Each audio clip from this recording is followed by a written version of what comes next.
I'd like to go over what would be considered the Godhead of the non-dual message. And we could call this the non-dual understanding. It's the overarching understanding of how this one reality works. And because we, at first at least, have to describe everything from 2 points of view. And the 2 points of view are from the ego and from the self. And the one reality, the non-dual understanding from the ego thinks that there is 2 separate realities here. That there's a real reality of the manifestation and there's an unreal reality of consciousness. Now, for those of us, especially in the Western mindset, this is so true, right? It's this manifestation, this physical world, these objects are real, and it's not until somebody points out this thing that's back here somewhere, known as consciousness. Oh yeah, I'm conscious, so what? But it's not, doesn't mean anything. It's not, doesn't have any value. So we understand this 2 parts of the reality from the ego, a real reality of the manifestation and an unreal reality of consciousness.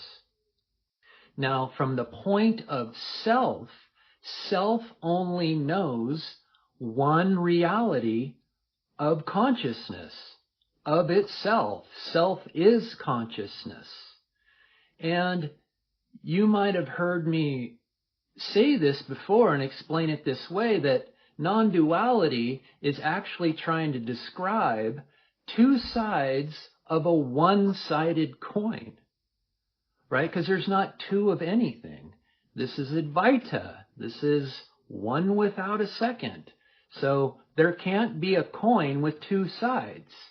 And one way to understand this is if you take the quantum physicists' understanding of what self is, they call it the unified field, and they say the unified field is a 2-dimensional plane of infinite potential. Now, a plane is only a point thick. A point is dimensionless. A point doesn't have a width or a depth or a height. It's realistically non-existent, which is exactly non-duality. Because in non-duality, if you could see this plane, if the top was heads and you looked at the bottom of it, the bottom would be heads as well, the one reality. But from an ego's point of view, right, it says there's duality here, that this is heads, and when I look at the bottom, it has to be tails. And another way to view it is the one reality. I like to put my hands together like this and say, this is consciousness. And consciousness can be, you could say, witnessed in 2 forms. It can be infinite and formless, and we'll take my hand, my 2 palms like this, flat, as one consciousness, as the one reality, and consciousness in a finite form, you could say, is consciousness's activity.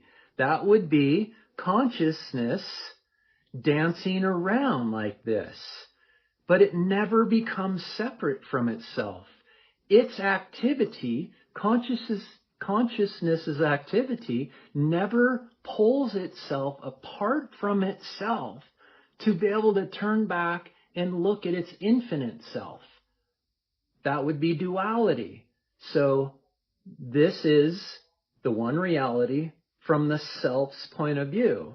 Self, or consciousness, is either in 2 forms, an infinite formless self or in a finite form of itself. I'd like to read you a paragraph out of my up and coming book. The book is entitled Love Outpouring, and it talks about this specific topic. It says, because it is inherently known by self that the manifestation is truly not separate from itself, the manifestation is only infinite self collapsed down into finite self. The manifestation, therefore, is known as real by itself. Because of this, self knows the manifestation as itself. It's not separate from it. That is, self is the manifestation. Therefore, self never is or knows anything other than itself, even when it perceives itself in the form of the manifestation. Directly put, self is what your perception is. The manifestation you perceive is yourself. You could also view it as all the forms that gold takes, right? Gold can be a necklace or an earring. It could be a wedding band. It could be an ornament.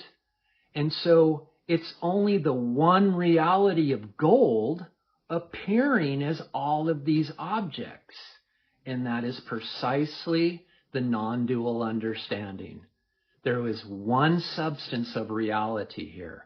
We can call that consciousness, awareness, being, existence, self. We could call it spirit or the divine, Brahman, God, unified field, right? There's all sorts of names for this one reality. But in this one reality, it manifests itself into the apparent manifestation of multiplicity, but it never becomes separate from itself when it does that. The underlying message of all of this, that it is impossible for there to be separation and suffering. And in that understanding, you lose the ability to hate and harm others, to manipulate and coerce others. And you yourself are incapable of being hurt along those same lines as well. So there is only this understanding of unity and happiness.